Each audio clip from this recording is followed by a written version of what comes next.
ಆಳುವನು ಮುನಿಪುರವ, ಯುದ್ಧವಿಲ್ಲದ ಮಡಿಯೇ ಪುರವಲ್ಲ ಕೂಳಾದೀತು. ವಿಷ್ಣು ವಾಮಾವತಾರದಲ್ಲಿ ವಾಮನ ಭೂಮಿ ಕೇಳಿದ, 3 ಅಡಿ ಭೂಮಿ ಕೇಳಿದ, ಎಲ್ಲ ಉಳಿತು. ಅಮೇರಿಕಾ ದೇಶದಲ್ಲಿ ಅಲ್ಲೇ ತುಳಿದವನ್ನ ವಿಷ್ಣು ವಾಮಾವತಾರದಲ್ಲಿ ಬಲಿಯ, ಅದನ್ನು ಮುನಿಪುರ ಅಂತ ಕರೆದರು. ಏನ್ಸಂಡ್ ಇಂಡಿಯನ್ ಹಿಸ್ಟ್ರಿ ಒಳಗೆ ಅಮೇರಿಕವನ್ನು ಮುನಿಗೆ ದಾನ ಕೊಟ್ಬಿಟ್ಟನಲ್ಲ, ಅವನು ವಾಮನಿಗೆ ದಾನ ಕೊಟ್ಟನಲ್ಲಪ್ಪ, ಅದು ಮುನಿಪುರ ಅಂತ. ಯುದ್ಧವಿಲ್ಲದ ಮಡಿಯ ಪುರವಲ್ಲ ಕೂಳಾದೀತು ಅಂತ. ಮುನಿಪುರ ಅಂದರೆ ಅಮೇರಿಕವನ್ನು ಮುನಿಪುರ ಅಂತ ಕರೀತಾರೆ. ಅದು ಅಮೇರಿಕ ಒಂದು ದೇಶದಾಗಿಲ್ಲ, ಎಲ್ಲರೂ ಸೇರ್ಕೊಂಡಿರೋದಲ್ಲಿ.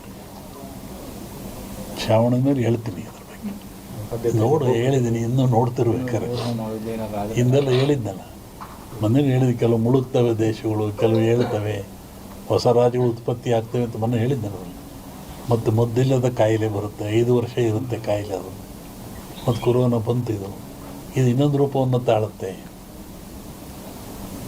ಆದರೆ ಸಾವು ನೋವು ಕಮ್ಮಿ, ಕಾಯಿಲೆ ಮಾತ್ರ ಈ ಸಂವತ್ಸರದಲ್ಲಿದೆ. ಹೊಸ ರೋಗ ಉತ್ಪತ್ತಿಯಾಗಿ ಉಸಿರಿಗೆ ಸಂಬಂಧಪಟ್ಟದ್ದು, ಜನ ಆ ಥರ ಸಾಯ್ತಾರೆ. ಆಗ ಭೂಮಿ ಹೇಳಿದ, ಭೂಮಿ ಗುಡ್ಡ ಬಿಡಿ ಉಳ್ತವೆ ಅಂತ ಹೇಳಿದ್ದ ನಾನು.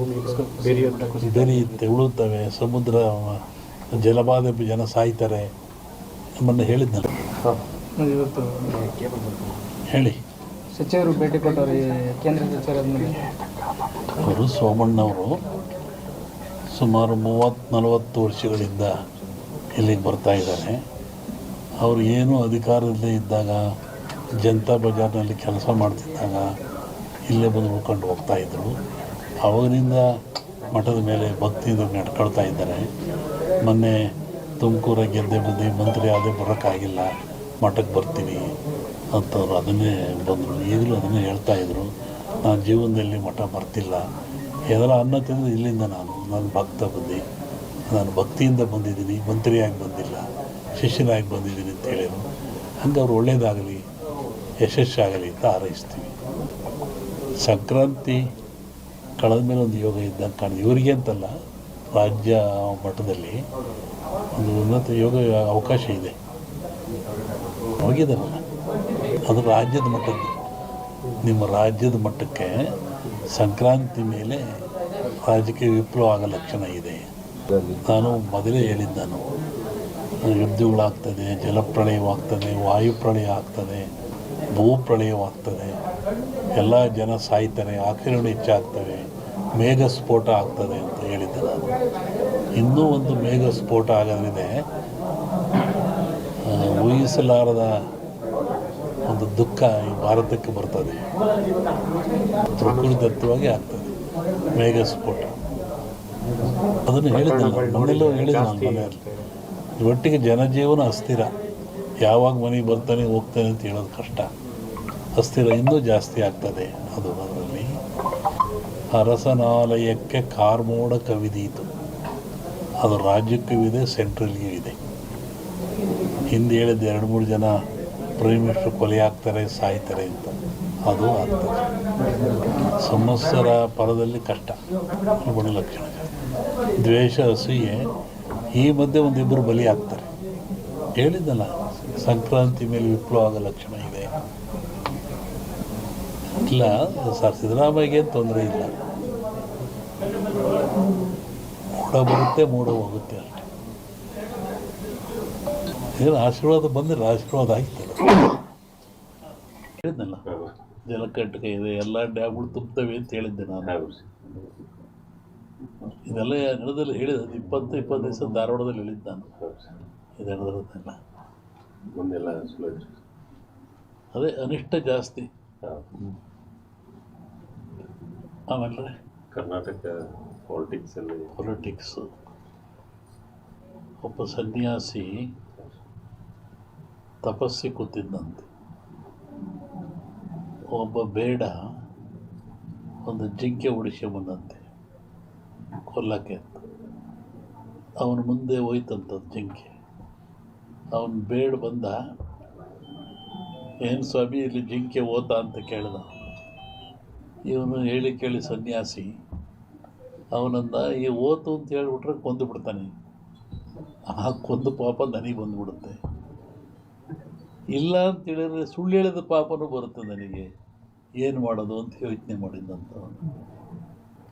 ಆಮೇಲೆ ಮತ್ತೆ ಅವನ ಆಸೆ ಕೇಳಿ ಎಲ್ರಿಗೊಂದು ಹೇಳ್ರಿ ಇದ್ರಿ ಸ್ವಾಮಿಗಳು ಇಲ್ಲೇ ಓತಲ್ಲ.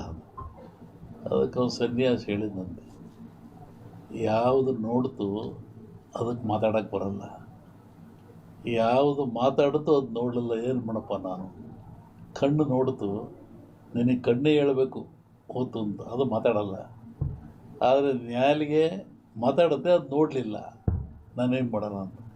ಹಂಗೆ ಈ ರಾಜಕಾರಣ ಹೇಳ್ಬೇಕಾದ್ರೆ ನಾವು ಹುಷಾರಾಗಿ ಹೇಳ್ಬೇಕಿದ್ರಲ್ಲಿ.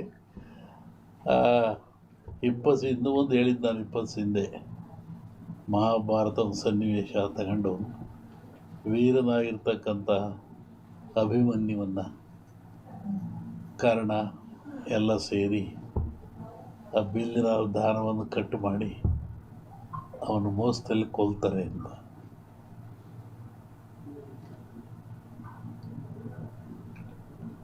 ಆಮೇಲೆ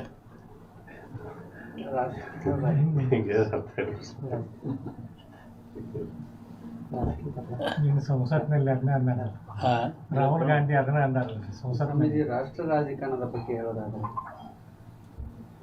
ಅಲ್ಲೂ ಮಹಾಭಾರತದಲ್ಲಿ ಕೃಷ್ಣ ಇದ್ದ ಅಂತ ಭೀಮಿಗೆ ಗೆದ್ದ, ದುರ್ಯೋಧನ ಸೋತ. ಇಲ್ಲಿ ಕೃಷ್ಣ ಇಲ್ಲ, ದುರ್ಯೋಧನ ಗೆಲ್ತಾನೆ, ಭೀಮ್ ಸೋಲ್ತಾನೆ. ಇದನ್ನು ಅವತ್ತು ಹೇಳಿದ್ದೆ ಅವನಲ್ಲಿ.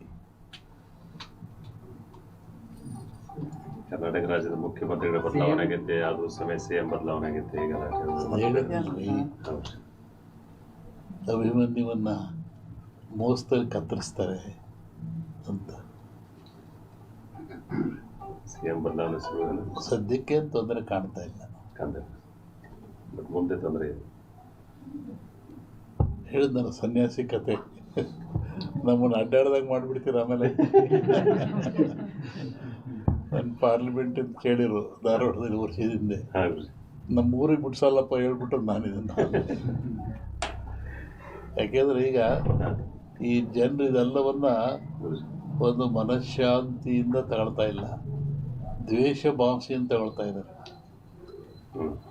ಮತ, ಹಾಂ, ಮತ ಅಂದರೆ ಒಪ್ಪಿಗೆ ಅಂತ, ಮತ ನೀಡುವುದು ಒಪ್ಪಿಗೆ ಅಂತ. ಆತ್ಮಸಾಕ್ಷಿಯಾಗಿ ನಿಮ್ಮ ಮತವನ್ನು ನೀವು ದಾನ